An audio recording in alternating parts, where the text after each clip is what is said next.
Buenos días, hermanos.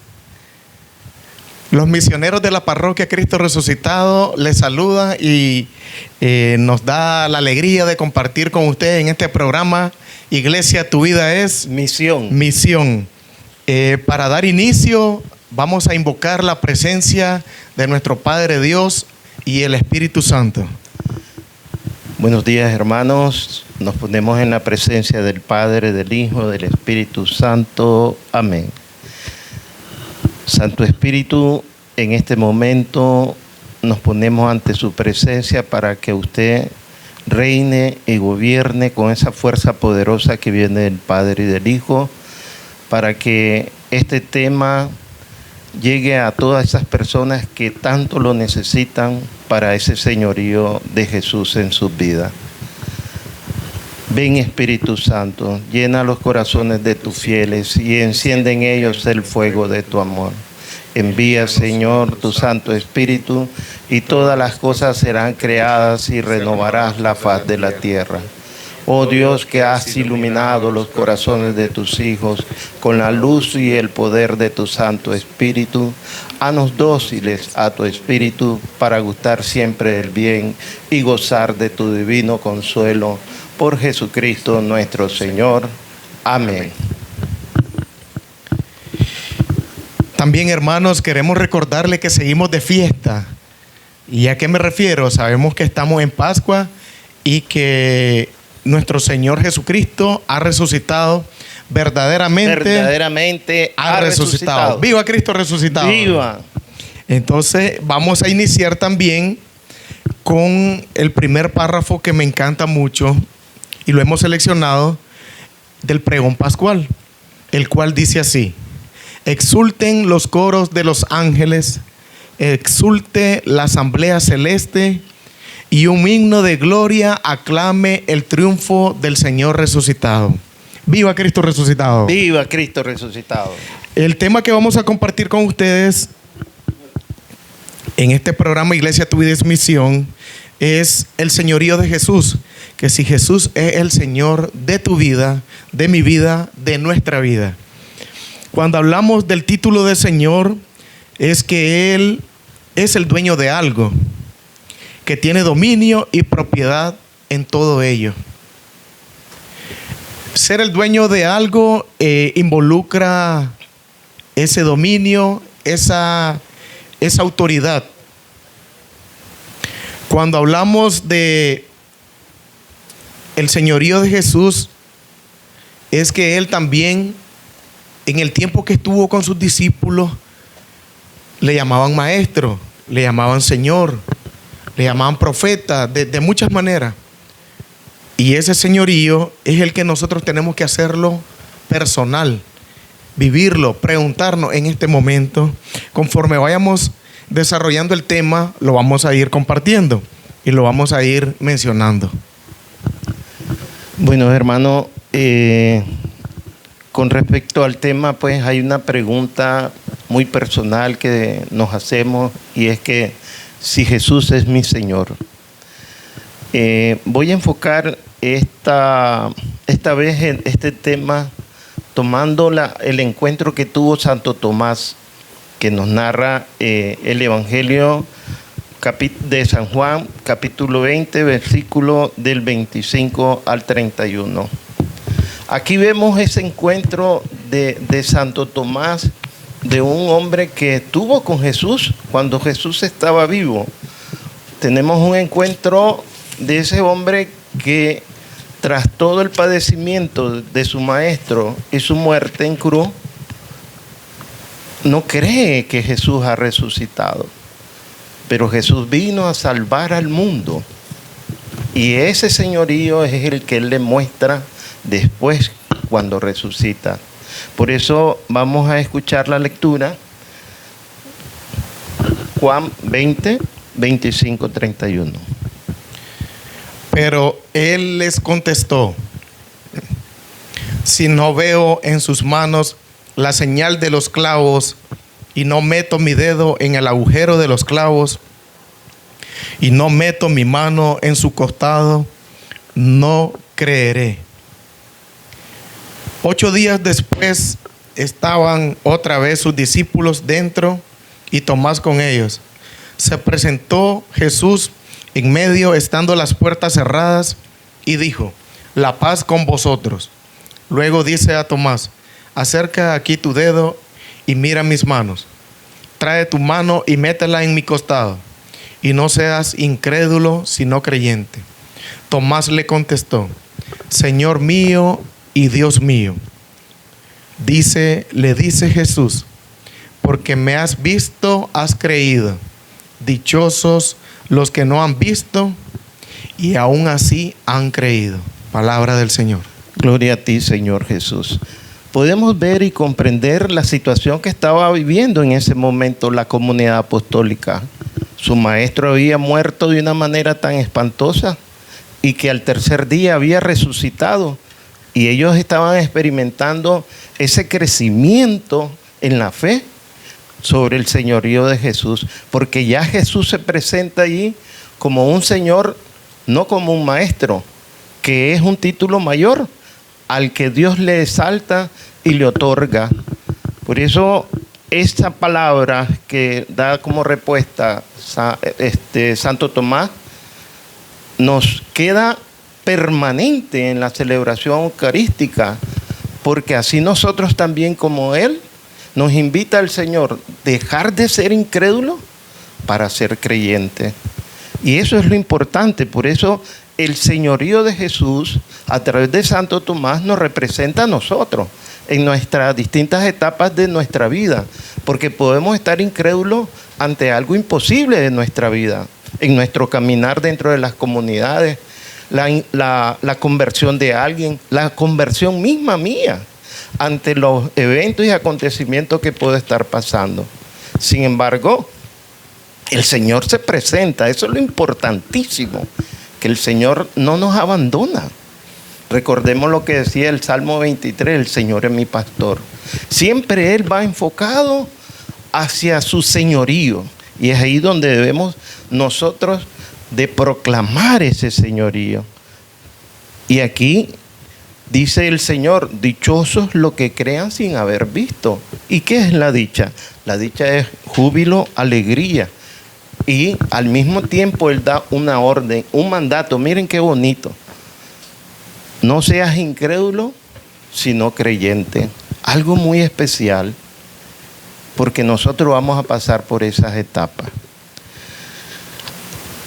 ¿Qué sucede de ese encuentro? Suceden dos cosas importantes: gente incrédula y gente creyente. En una misma persona puede darse esas dos situaciones. Dos encuentros con la fe. Puede ser a través de un acontecimiento que en este momento, como la muerte de un ser querido. Puede ser con una pérdida de trabajo, etcétera, etcétera. Y eso te lleva a vos a vacilar de tu fe. Te hace incrédulo como Santo Tomás. Y peor aún con acontecimientos tan fuertes como pasó su maestro. Nosotros, cuando perdemos a un ser querido, el señorío del Señor también lo cubre, porque Él es el Señor de vivos y muerte. Dice la palabra que el que cree en Él, aunque haya muerto, vivirá. Esa es una promesa para que nosotros nos consolemos en la pérdida que tenemos de un ser querido. Pero viene ese encuentro. Miren qué bonito, qué interesante esto. Dice el Señor en el Evangelio, cuando le pregunta a sus discípulos: ¿y vosotros quién decís que sois? Esa pregunta nos la hace personalmente. Asimismo, entonces, nos damos cuenta que cuando nosotros meditamos esa palabra y la hacemos vida en nuestro corazón, vamos a revisar, vamos a encontrar esos espacios de incredulidad, de vacilación de la fe, porque somos seres humanos y necesitamos esa fuerza, esa palabra, ese señorío. Por esa razón es importante hacernos esa pregunta: ¿quién es Jesús para mí? ¿Es mi Señor o no? Y ahí es donde está la importancia de lo que dice el Señor. Deja de ser incrédulo y vuélvete creyente. ¿Qué nos recuerda eso? Nos recuerda el llamado. Nos recuerda la invitación que nos hace a la conversión. Recordemos la palabra que dice metanoia. Volverse, cambiar de pensamiento y de sentimiento. Entonces es eso lo que el Señor le está invitando a Santo Tomás. Y hoy nos invita a nosotros en este tiempo de Pascua. Deja de ser incrédulo y vuélvete creyente. En este momento circunstancial en que puedas estar. Y esa metanoia tiene que darte en ti, en mí y en todos aquellos que, como Santo Tomás, necesitan esa presencia, diríamos, de poder tocar a Jesús. ¿Y dónde la tenemos? La tenemos especialmente en la Eucaristía. Ahí está Él, vivo, su cuerpo y su sangre. Ver para creer y creer sin ver, ambas son necesarias. Todo es por la gracia del Señor. Y ahí es donde nos damos cuenta que en un momento vamos a estar incrédulos, pero la unidad comunitaria, la unidad todos como iglesia, en el que todo lo puede Jesucristo, va a ser la obra. Y ahí es donde viene esta fiesta especial para la iglesia, que es la venida del Espíritu Santo. Por eso no solamente está en el llamado, sino también el prepararse para recibir esa fuerza que viene de lo alto. Y ahí es donde está principalmente esta esencia de lo que tenemos. Cristo ha resucitado y después vamos a la venida del Espíritu Santo. Podemos ver en varias partes de las Sagradas Escrituras donde tenemos que esto lo pudieron recibir el ciego de Jericó, el ciego que era de nacimiento, lo recibió la hemorroísa, lo recibió el paralítico que tenía 38 años. Esos encuentros, la adúltera, la samaritana, Zaqueo. Zaqueo, ese hombre pequeñito, nunca se imaginó ese encuentro. Así pudo haber sido tu encuentro con Jesucristo. Pero hay un encuentro mayor, que es cuando Él te pregunta: ¿y tú quién dices que soy? Y no podemos nosotros contestar si esa fuerza no viene de lo alto, como le dijo a San Pedro cuando Él le dijo: tú eres el Hijo de Dios, el Mesías. Y Él le dice: bienaventurado eres Simón, hijo de Jonás. Eso te lo ha transmitido el Padre. Eso no te lo ha dado la carne ni la sangre. Y ahí es donde está el señorío de Jesucristo. Principalmente en que nosotros podamos confesar, que podamos creer, confesar con nuestra boca para que podamos obtener la salvación. Y creer con el corazón por ese amor que Él nos tiene. Nos ama sin que nosotros lo amemos para obtener su justicia. Porque por amor Él nos salva. Es justo el Señor. Y aquí es donde viene algo muy importante que nos transmite San Pablo. En Filipenses 2, 9, 11. Vamos a leer la estructura, ¿verdad?, del señorío de Jesús, que se ha transmitido de generación en generación, y es importante que nosotros la apropiemos porque es para gloria de Dios. Sí, hermano. Filipenses 2, 9, 11. 9, 11. Por lo cual Dios le exaltó y le otorgó el nombre que está sobre todo nombre, para que al nombre de Jesús toda rodilla se doble, en los cielos, en la tierra y en los abismos, y toda lengua confiese que Cristo Jesús es Señor para la gloria de Dios Padre. Palabra de Dios. Palabra de Dios. Te alabamos, Señor. Y aquí viene algo todavía que se une los dos pilares fuertes de la iglesia. Y aquí nosotros vamos a entender más aún por qué el Señor escogió a San Pablo y a San Pedro. Dice en Hechos de los Apóstoles, capítulo 2, 32-33. Dice, 36-39. Sepa pues con certeza todo Israel que Dios ha constituido Señor y Cristo a ese Jesús a quien vosotros habéis crucificado. Al oír esto dijeron con el corazón compungido a Pedro y a los demás apóstoles: ¿qué hemos de hacer, hermanos? Pedro le contestó: convertíos y que cada uno de vosotros se haga bautizar en el nombre de Jesucristo para perdón de vuestros pecados y para que recibáis el don del Espíritu Santo. La promesa es para vosotros, para vuestros hijos y para todos los que están lejos, para cuantos llame el Señor Dios nuestro. ¡Qué promesa es, hermano! Hay que apropiarla. Tu hijo que está lejos, tu esposo que puede andar descarriado. Vamos a entender el pregón pascual como leía el primer párrafo del hermano Oscar. Alegrémonos con los ángeles, con el cielo. ¿Ya? Porque eso es una fiesta en los cielos, en la tierra, dice, y en los abismos, que Cristo Jesús es el Señor, porque es una orden de Dios, hermanito. Eso no es que si yo quiero o no quiero, es una orden de Dios. Entonces, si tú crees en Dios y quieres hacer la voluntad de Dios, comencemos por ahí. ¿Y a quién tenemos como ejemplo? A la Santísima Virgen María, que cuando les pusieron a ella ese anuncio tan bello, ella dijo: he aquí la esclava del Señor, hágase en mí según su palabra. Y San José ya tenía un plan, iba a repudiar a la Virgen María. Así lo tenía planeado, dice, ya había puesto sello a eso.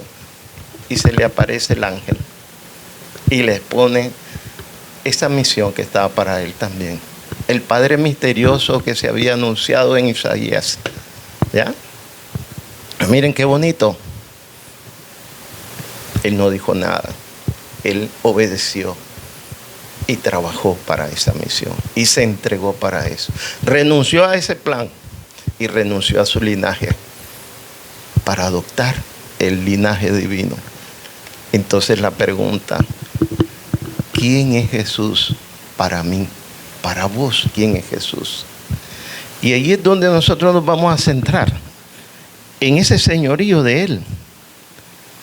Dice que los cielos hacen fiesta, dice en Apocalipsis 5, 11, 14 y Apocalipsis, que nos menciona a ese hombre. Dice: veo el cielo abierto y un caballo blanco, y el que lo monta lleva un manto, dice, y ahí es donde viene el Rey de Reyes y Señor de Señores. Digno el Cordero, dicen los ángeles y toda la corte celestial, digno el Cordero de recibir el poder, la riqueza, la sabiduría, la fuerza, el honor, la gloria y la alabanza. Si los cielos hacen esa honra, ¿quién soy yo para no hacerlo? ¿Quiénes somos nosotros para no hacerlo? Entonces revisemos nuestra vida y digámosles a Él: Señor, ven, como decimos en Maranatá, ven, Señor, ven. Y ahí es donde está, llamar al Señor. Voy a relacionar un poquito, léame por favor, en Mateo capítulo 7. Voy a relacionar un poquito esta parte del Evangelio de Mateo 7:21 con el Evangelio y la primera lectura del día de hoy, de este domingo. Lo vamos a relacionar bien. Mateo 7:21. No todo el que me diga Señor, Señor entrará en el reino de los cielos, sino el que haga la voluntad de mi Padre que está en los cielos. Palabra del Señor. Gloria a ti, Señor Jesús. Ya escuchamos, el hermano Edwin decía: Pedro El apóstol Pedro lo declaraba, lo decía con su boca, que Jesús era el Cristo, el Hijo de Dios vivo. En esta lectura, en esta parte del Evangelio de Mateo 7, dice que no todo el que diga Señor, Señor, sino el que hace la voluntad del Padre. Y para hacer la voluntad de Dios tenemos que renunciar a algunas cosas, a ciertas cosas puntuales que cada uno de nosotros sabemos. Sabemos cuál es eso que me ata muy personalmente. A mí me puede atar mi trabajo, me consume muchas horas y lo reconozco. Ayer, por ejemplo, ayer sábado salí hasta las 6 de la tarde. Wow. Estoy reconociendo que a veces hay cosas que nos atan y dejamos de hacer las cosas de Dios, porque tenía una reunión a las 3 y no fui. Y lo estoy diciendo. O sea, reconozco que fallo. Y así tenemos que hacer cada uno de nosotros. Cada uno de nosotros sabe qué es lo que nos tiene allí y no hacemos la voluntad de Dios. Puede ser la pereza, me quedé en casa. Puede ser que de repente una película, unos amigos me invitaron a salir y me fui. No les voy a decir muchas cosas. Ustedes, cada quien sabe interiormente qué es lo que lo tiene allí. Entonces Pedro lo reconoce, decía el hermano Edwin. En esta lectura dice que no todo el que diga Señor, Señor, porque después Pedro más adelante, ya en la pasión, en el proceso de la muerte del Señor, cuando lo niega las 3 veces, y ya lo había reconocido y lo niega. Y en la primera lectura de este domingo, él lo declara ante el Sanedrín y dice: hay que cumplir primero con Dios. Hay que hacer la voluntad, hay que obedecer, dice él, específicamente primero a Dios y después a los hombres.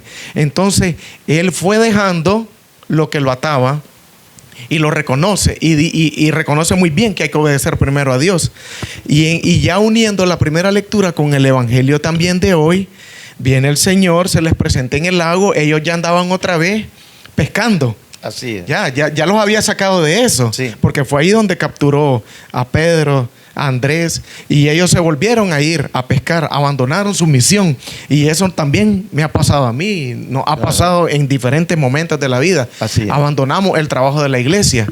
Mas el Señor, en su infinito amor y su señorío, nos captura nuevamente y llega al lago y los jala y les dice, los invita: tienen peces, regálenme, vamos a cocinar. Y cuando ellos ya llegan, Pedro hasta se tira al agua y llega, y ya él les tiene más bien preparado el banquete. Ya estaba un pescadito asado, ya estaba un pancito. Y aquí viene lo más importante que yo quiero ya recalcar. Siempre en el Evangelio de San Juan, no lo vamos a leer, solo lo voy a compartir así hablado. En el capítulo 21, pero ya en el versículo 15, cuando Jesús se dirige específicamente a Pedro, así se dirige también el Señor a nosotros, muy directo. Y le pregunta 3 veces: Pedro, ¿me amas? Pedro le contesta sí, normal, la primera vez. Sí, Señor, vos sabes que sí. Le vuelve a preguntar la segunda vez y le dice: Pedro, ¿me amas? Sí, Señor, vos sabes que sí. Y le pregunta la tercera vez, y ese apóstol ya ahí se tambalea, se pone triste, se contrita. Se pone triste. Y entonces él le dice, ya con un poquito de pasividad: pero si vos lo sabes todo, Señor, vos sabes cuánto te amo. Y entonces el Señor le asigna una gran tarea, que es apacentar al pueblo, la oveja. Y también esa tarea es para nosotros. Y fíjese bien, hermanito, lo que usted está señalando es fuerte para todos nosotros. Ya no es aquel Pedro soberbio, ya es un Pedro que se rebaja, se humilla. Por eso está con un corazón contrito y dice: Señor, tú lo sabes todo. Y esa es gran parte de la esencia de este tema, que nos tenemos que humillar, y lo decía la lectura, ¿verdad? Que tenemos que doblar rodillas ante Él y no poner nuestras cosas, no poner mi yo al centro, yo primero, yo segundo, yo tercero y yo de último. No, que sea el Señor el primero, el segundo y el tercero, el centro de nuestra vida, y no ponerlo a Él allá afuera, allá cuando tengo problemas, y acordarme: ahora sí, no tengo dinero, no tengo trabajo, y ahí sí clamo al Señor. No, tiene que ser totalmente al contrario, en las buenas, en las malas, declarar siempre, doblar esa rodilla y reconocer que Jesús es el alfa, el omega, el principio, el fin, y tiene que ser siempre el centro de nuestra vida. Así es, hermano. Y ahora ¿Qué es lo que hace falta aquí? Ya tenemos, Cristo ha resucitado, verdaderamente ha resucitado. Se presentó a sus discípulos y le mostró que estaba vivo. Pero ¿qué hacía falta? Hacía falta el Espíritu Santo para sellar con fuerza, con poder, y que ese hombre haya dicho: Pedro, mejor hay que hacer la voluntad de Dios, hay que obedecer a Dios. Pero antes no, antes estaba con miedo. Cuando le dijeron: tú eres uno de los que andaba ahí. No, yo no lo conozco. Entonces, si tú actúas de esa manera, negando al Señor con tus obras, con tus pensamientos, con tus sentimientos, si yo actúo así, me identifico también que no tengo la fuerza de lo alto. Y por eso hay que clamar al Espíritu Santo. Clamémoslo con poder, hermanos. Porque el Espíritu Santo, esa es su obra. Convencernos del pecado. Porque no vamos a poder tener el señorío del Señor. Tiene que haber ese encuentro, esa metanoia. Tiene que estar esa conversión. Dar ese paso con el encuentro con el Salvador. Y todavía más, con el Espíritu Santo. Por eso Él dice: voy al Padre. Se alegrarían. Alegrémonos que está con el Padre. Y aquí es donde está la invitación importante. Jesús es tu Señor y es mi Señor. Es nuestro Señor. El Señor de nuestras vidas. Así lo tenemos que hacer. Damos gracias a Dios porque nos permitió este momento de compartir, hermano Edwin. Gracias a Él. Gracias a Él, gracias a su Espíritu Santo que nos da esas palabras. Gracias a ese sí de nuestra Madre Santísima y a esa tarea que decía usted que se echó San José encima, ¿verdad? Claro. Pero una gran tarea de una gran dicha, una gran oportunidad de servicio, y eso es lo que tenemos que hacer en nuestra iglesia: dedicarnos a servir, llevar esa palabra y siempre poner a Jesús en el centro de nuestras vidas. Y pues no queda más, hermanos, que decirles que los invitamos para el próximo domingo a un programa más en esta invitación de que nuestro programa de los misioneros de la parroquia Cristo Resucitado, en que tu iglesia, tu vida es misión. Gracias a Dios y gracias pues a este trabajo misionero que llevamos adelante. Buen día. Bendiciones. Bendiciones.